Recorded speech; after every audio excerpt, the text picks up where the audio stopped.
Welcome to the Real Estate Marketing Podcast. My name is Jerome Lewis. I'm your host for today. The Real Estate Marketing Podcast is a podcast where we talk marketing, tech, business, and leadership. We talk these things for real estate agents, real estate investors, and real estate entrepreneurs. The Real Estate Marketing Podcast is a podcast that has two purposes. Purpose number one, to educate and inform our audience and listeners. Purpose number two, Keli, to spotlight you, your business, your service, or your product in a way that provides value to you, including market exposure and content creation. With that, we have a very special guest. I'm excited, y'all. It's been a while. We have Keli Pitts, the Femininity Doctor. Keli's purpose and brand mission is to help women reclaim their femininity so they can heal their hearts, get married, and start families. She takes great pride in what the Fem Doc Brand LLC does to empower an audience of over 105,000 to understand their female innateness so they can live genuinely inspired and happy lives. Keli believes her best work as an author, sociologist, and feminist theorist means examining feminism's effect on women and families. Keli, I'm excited that you're here. Welcome to the show. I'm excited to be here, and thank you for having me, Jerome, on your wonderful podcast. You're welcome. So, Keli, I would like you to share a story. Tell us how you got into femininity and got onto this mission. Well, I always love that question because I think people believe getting into the femininity space is something I chose for myself, and it's not. I am a Christian, and femininity is my purpose. And purpose and every plan for my life comes from above. So the best way to answer that question would be to acknowledge that this is what God called me to do before I was even born. I didn't select it or get into it randomly. Okay. Thank you for sharing that. So I have your book here, and I want everybody to know, because that's another thing that I talk about a lot on my podcast. Whenever I like to have authors on the podcast because I'm a big fan of books. And I have Keli's book, and I'm going to go through some of what she talks about in her book, starting with defining femininity. Keli, could you define femininity for us? Absolutely. I would define femininity as the inbornness of a female. And when I say that, I mean things instilled in us that we cannot tamper with from birth. And I actually, if you don't mind, I always have some notes. It's a little treat I give to podcast listeners. I have this course, so I can't go into that completely, but some specifics about femininity that every woman can remember are three basic things, which is to be nurturing, submissive, and protectable. If a woman just wanted some nuggets she could dive into. Okay. And so you mentioned three, but the one that jumps out to me is submission, because some women don't feel comfortable with hearing that word or that concept. Could you talk about that? Like, what do you mean by submission, and help women understand why it's not necessarily a negative thing? Okay. Well, let's start with helping women understand why submission is not a negative thing. Okay. Right. Again, if we think about submission in a biblical context, which I believe we all should be doing that, God tells men and women to submit to one another, actually. He's talking about husbands and wives, but this is a practice that we must understand before we even get married. So submission is not an ugly word. But in regards to women, submission simply means submitting to a man, provided that his leadership is fair, ethical, and does not lead you over a cliff. So it's not ugly at all. Okay.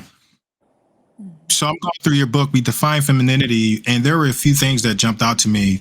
I'm going to go to chapter 5, and chapter 5 is titled "Damn, She's Feminine." Could you share some context on that, please? Wow. I'll be very honest with you. I wrote that book in 2020. It's been some years since I read it. So you're going to have to pick something about that chapter that stands out to you and help me help you, because I can't Okay, exactly remember what's in chapter 5. I don't either. I'm just going for the headline. So the headline is "She's Feminine." What does that mean? Help us understand what's feminine. Like when you see someone, my understanding is, damn, she's feminine. It's some women I'm like, wow, that woman is feminine. I was talking with one of my colleagues, and we were on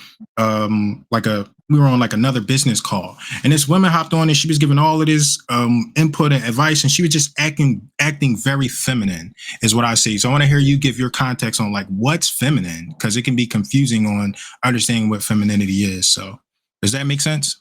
Oh, of course.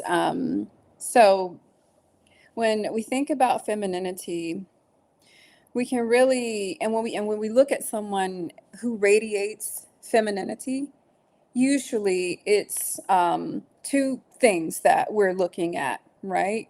We're at first glance, we're like, wow, she has a feminine appearance. And that could include the way she's dressed, her makeup, her hair, the details of her outward vessel. But really, if you're picking up on that feminine aura that you can't quite put your hands on, but you're just so drawn to it, you're thinking about that innerness, that spirit and energy that woman carries. That is the biggest part of femininity, and the primary, if you ask me, because I always say femininity is spirit, innerness first, and then outward appearance, traits, habits, characteristics, the things that meet the eye second. So again, it's been a while since I wrote that book, but I'm thinking I was somewhere in that ballpark when I was explaining that. Damn, she's feminine. Okay. And I'm going to go to the next one that jumped out to me in chapter 6. And I'm pretty sure you probably get this question. How do I become more feminine as a woman? How do I become more feminine as a woman? Wow, I love this question because it involves a lot of self-viewing, which is something so many of us are afraid to do. And when I say self-viewing, I mean really looking at yourself and assessing what you believe your challenges are first and foremost. Mhm. And then doing some tracing back to your developmental years, because what I find in my line of work is when a woman is struggling with her femininity, it's because of some not so great things she picked up in her childhood. So if you want to become more feminine, you really need to start with tracing backwards and asking yourself, well, what is going on, right? And then secondly, if you're willing to hit that reset button, as in getting all of those things out that are so undesirable or standing in your way of radiating that feminine energy, do that. And then, get yourself into some, it could be therapy, it could be, talking to someone who understands women's challenges, using your relationships, something I call second parents in my courses. I mean, really using your resources around you to help you get over that hump. All right. Chapter 8 says, get you some class. Can you tell us more about that? What class is and how can we get some more class? Wow, get you some class. I define class as a woman's ability to always, as much as possible, nobody's perfect, but a woman's ability to really choose the high road. And that's in all things, right? It's how she speaks to others. It's how she handles conflict. Choosing to love instead of boast. Choosing gentility and compassion instead of anger and judgment. Really handling herself like a model citizen in all that she does. Outside of yourself, like class, right? When you think of class, who are some people that come to your mind as like, that's a great example of a classy woman?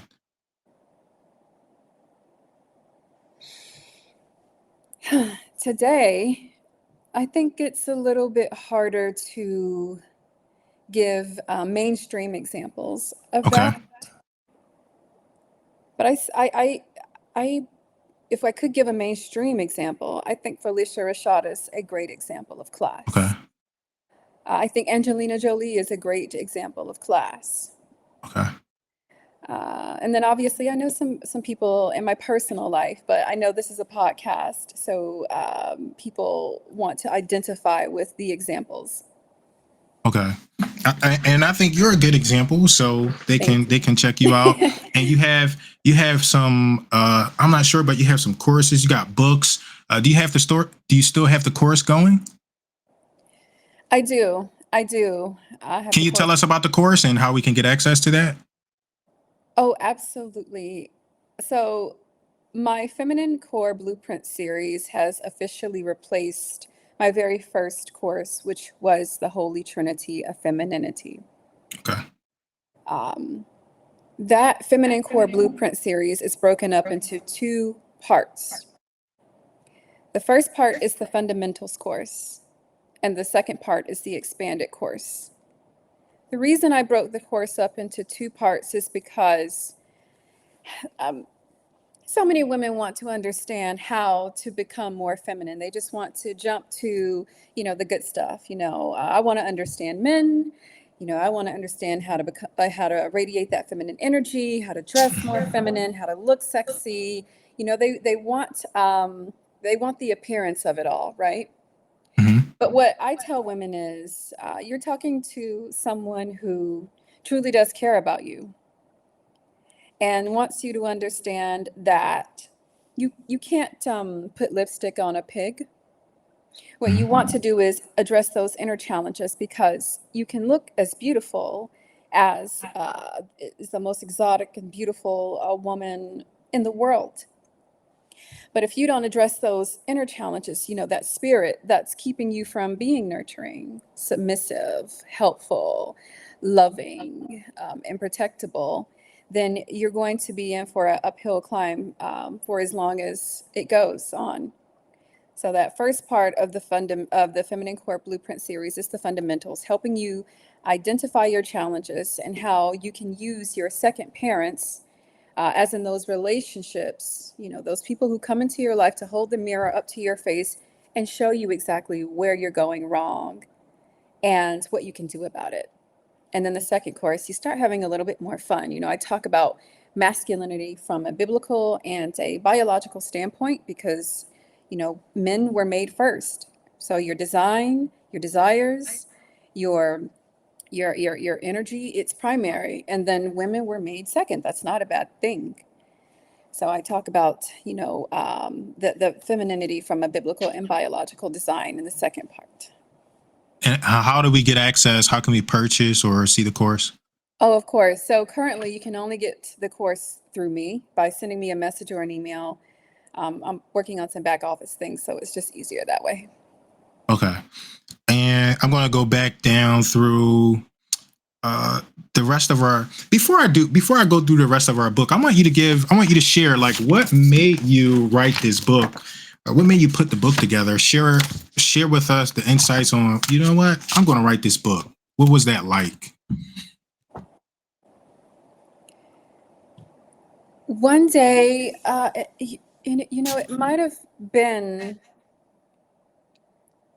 shortly after COVID was coming to an end. Okay. God told me to write the book. And I did it. And I was like, why am I, maybe midway through, I said, why am I doing this? And I almost didn't. But I'm so glad I prevailed, because I now understand why God wanted me to write it. The book did so very well.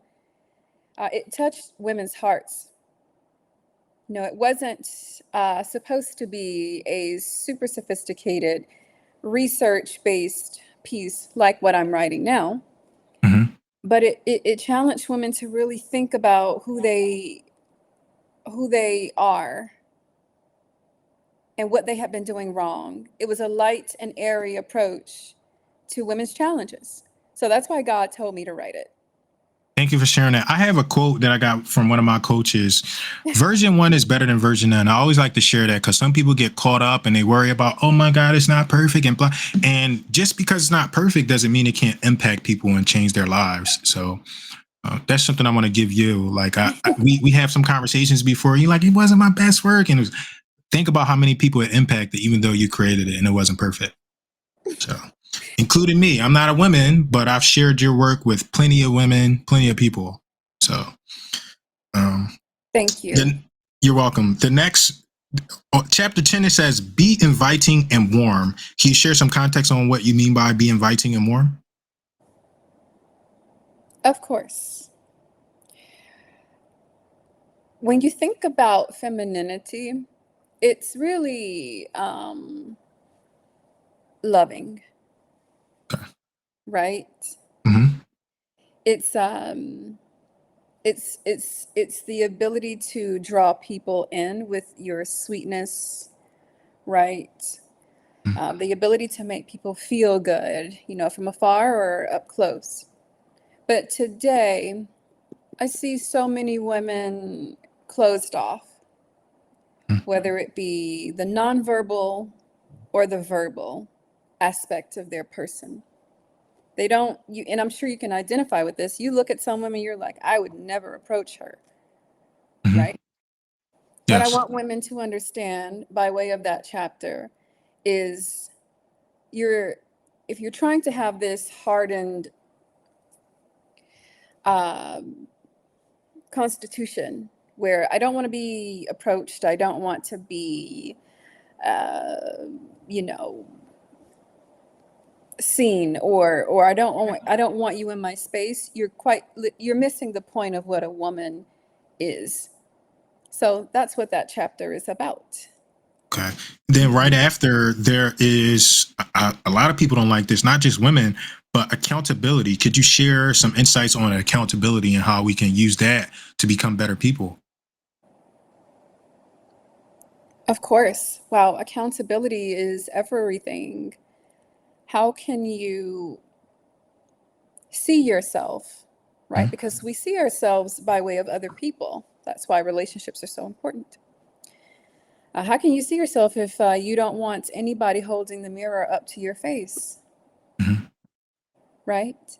Mm-hmm. You know, it might feel good to be in the company of people who never tell you anything about yourself. Or, hey, it might feel good to you to never tell yourself anything about yourself.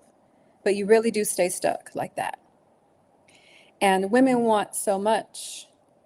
And I believe a woman can have her heart's desires according to God's will. But if accountability is something that makes you uncomfortable, then how can God trust you with these beautiful things that you believe you deserve? So when I say accountability and welcome accountability, that's exactly what I mean. It's your fast track ticket, not fast, but it's a ticket to growth and the things you say you desire. Chapter 12 talks about express yourself. And I like to hear you talk about, because I find that sometimes we can be overly expressive or not expressive enough. So how do we find like that the right balance to express ourselves in a feminine way if we're women? That's a great question. Express yourself means understand who you are as much as you can, right? In Christ. Mm-hmm. Understand your values, Mm-hmm. your boundaries, your personality, your likes, dislikes, hobbies, characteristics, traits, you name it. And don't be afraid to express those things in positive parameters. Mm-hmm. Express yourself does not mean fly off the deep end, say Right. whatever you feel, Right. give people a piece of your mind because you're Mm-hmm. so real, you know. Right. Right. That's not what express yourself means. Express yourself means the positive, exactly those, you know, and there's going to be some not so great things that you want people to understand about you, but just know who Mm-hmm. you are, know what's important to you, and express that with love. So thank you for sharing that. My mother raised me, she always taught us to take pride in the way we go outside or appearance. And you would never see my mother outside with a scarf on her head or outside just looking like she just rolled out of the bed. And you, for chapter 16, you have take pride in your appearance. And that's something that I was trained to do. So I want to hear your insights on like what that means. Like take pride in your appearance, help people understand why that's important to femininity. Of course. Take pride in your appearance means to put your best foot forward. Mhm. You know, you don't have to be super dolled up every time you leave the house, but based on where you're going, you should do your best to look like you care about yourself and you represent something bigger than yourself. Mhm. It doesn't mean wear a face full of makeup, right? But it does mean, you know, make sure you look clean, make sure you look healthy, make sure you radiate that you care about what's going on inside of your body. So I would say taking pride in your appearance means those things, doing your very best to look like you care about yourself. And that's important to femininity because, well, I mean, you are made in God's image, right? So when people look at you, they should see someone who cares about herself and who respects herself. Thank you. Could you talk about, you mentioned like face full of makeup. That's one of those things that kind of that bothers me a little bit because I think a lot of people become excessive with like their makeup and the things that they do. So I would like to share your insight. I would like to hear your insight. Like what's too much? What's too little? Like what is your perspective on like too much makeup or, you know, overdoing some of the things that we overdo today? Okay. Well, I'm not the judge and jury of what's too much, but here's what I'll say. Makeup, other than you being on a production, Mhm. is really supposed to be to enhance what you already have. Mhm. We are in an interesting time where Mhm. uh, women are looking at the lives of people who live on camera Mhm. for a good bit of their existence and modeling after them. And when you start looking like a character or like someone who is trying to entertain Mhm. in real life, I think you're going overboard. People should be able to look at you and still see what you look like. Mhm. And you should have this confidence that says, I didn't need to cover up everything. Mhm. Maybe some blemishes, some blotches here and there, and some lipstick and some mascara, and you know, I still look like myself, a natural Mhm. beauty. You know what I look like naturally. All right. And then the last part in your book that jumped out to me was get excited about men. Could you talk about that?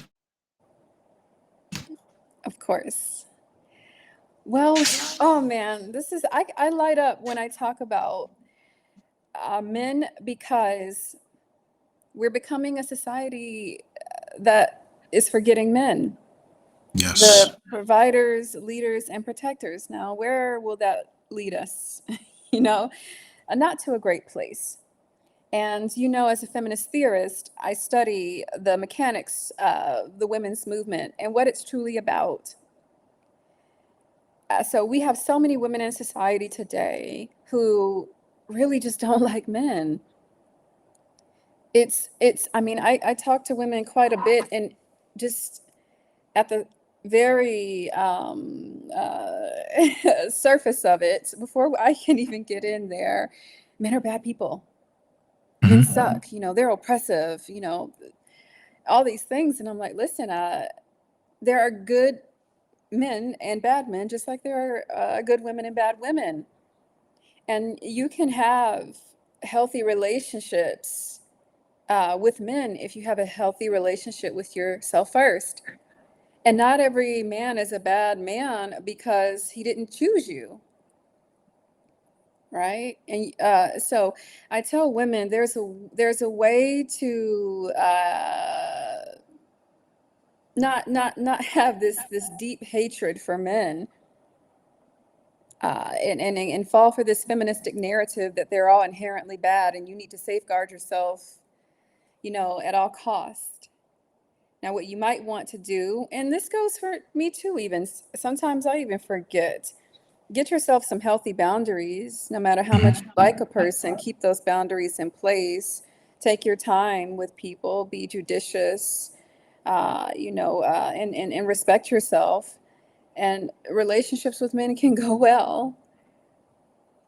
Thank you for sharing that, because Of course. I'm a man and I'm into masculinity, but I love and appreciate femininity so much, and I get excited about women. I love women. I never had any hate or nothing against women. I love women so much. And you always hear me say that, to the point where I'm like, Keli, let's do a podcast together. It has nothing to do with what I normally teach, but let's do it together, because it's all about femininity. And I find that it's valuable. So I absolutely love women. And I love the fact that you say we should get excited about, women should get excited about men, because I know we get excited about women. So I appreciate you sharing that. My pleasure. All right, Could you get excited about women? Yeah, could you talk about so you're working on a new project. It's a book. I get excited about books. I would love to hear you talk about that. I would love you to promote it and tell us how that came about. Okay. My new project is my first research-based piece. The Problem Has Found a Name, a necessary disclosure of the women's movement's underlying agenda and the reason why marriage is on the decline in the American West. I know that was quite a title. And I'm writing this book to tell our country the truth about how we have arrived to this place where we are in a full gender war. We all see it. Men and women are not getting along. And then we try to take that up to marriage, which is significantly low, the marriage rates, right? And then we have to take that to divorce rates, single parenthood rates, and birth rates.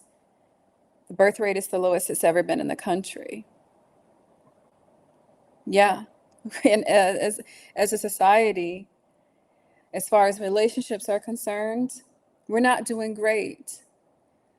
And depending on who you ask, as far as soloism is concerned, we're not doing great. Mental health challenges are on the rise for men and women. Why? Because we don't have each other like we once did. We need each other. So this book is going to spell out academically how we have come to this place in American society. Okay. I am pitching this one to major publishing houses. So we have a journey ahead. I'm in phase 2 of the research. So thank you for cheering for me and asking.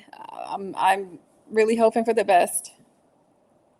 You're welcome. I'm sure it'll be fine. If somebody's listening to this, they're watching this, what are some things they can do to support you and your next project, your mission? What people can do to support is, obviously I have my book account on Insta. Please always send a donation to the Cash App, the PayPal, the Zelle, you name it. It makes the research possible. And, this goes for men and women. I have retreats. I have local events here in Atlanta. Send your girlfriend, wife, friend, cousin, you name it, to one of my events. And if you are a woman, attend an event. There are 2 sides to my business, the research and academic side, and then there's the self-help side. So I talk to women about feminism's effects on women and children, because they need to understand why they're struggling so much with femininity, because feminism, pardon me, is the antithesis of femininity. How do I know that? Because the feminists are atheists. They wanted to redefine what God said femininity is.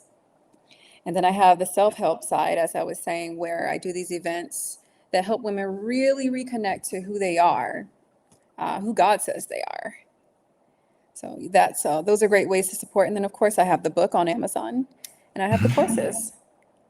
Okay. Can you tell us a little bit about your local events? And then I would also like to hear about the retreats. And just so my audience knows, I'm not a woman, but these events sound so awesome. I wish I was a woman because of what Keli is doing. But I'm a man and I know that. So Keli, tell us about like your local event, and then also tell us about one of your retreats. Sure. So for instance, I have never mind. I won't expose that one right now. I just had an event with Williams-Sonoma. That's a pretty big brand who partnered that partner with the Fem Doc Brand. And the purpose of that event was to help women understand their way around the kitchen. Okay, So nice. yeah, it was so great. The ladies loved it. So we had it was an evening affair. There was delicious cocktails. There was a meal, lamb stew, lobster mashed potatoes, and French green beans for the ladies to eat after they actually took a tour of Williams-Sonoma and understood how a kitchen is supposed to really be set up, and what are the proper cooking tools to use for your meals. It is a known fact that families who have home cooked meals tend to produce healthier individuals.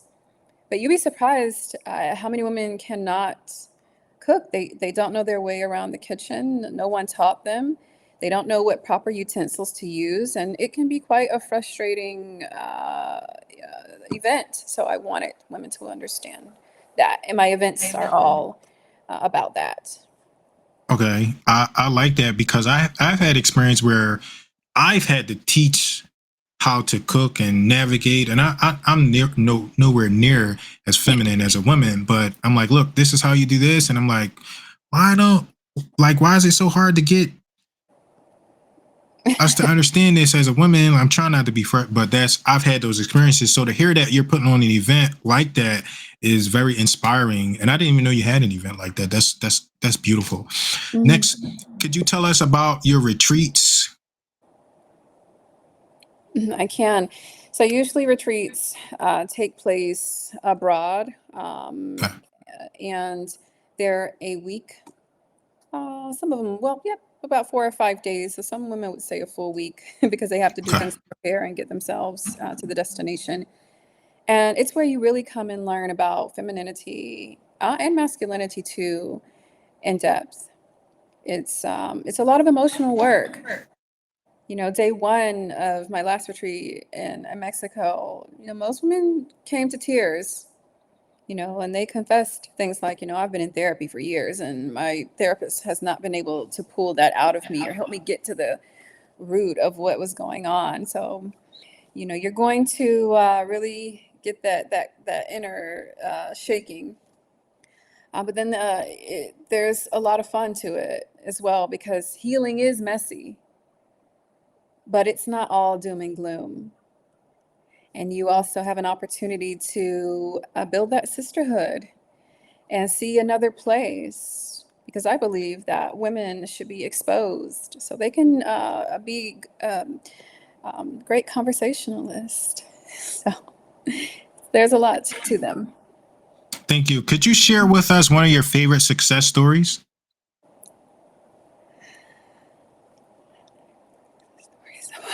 Hmm.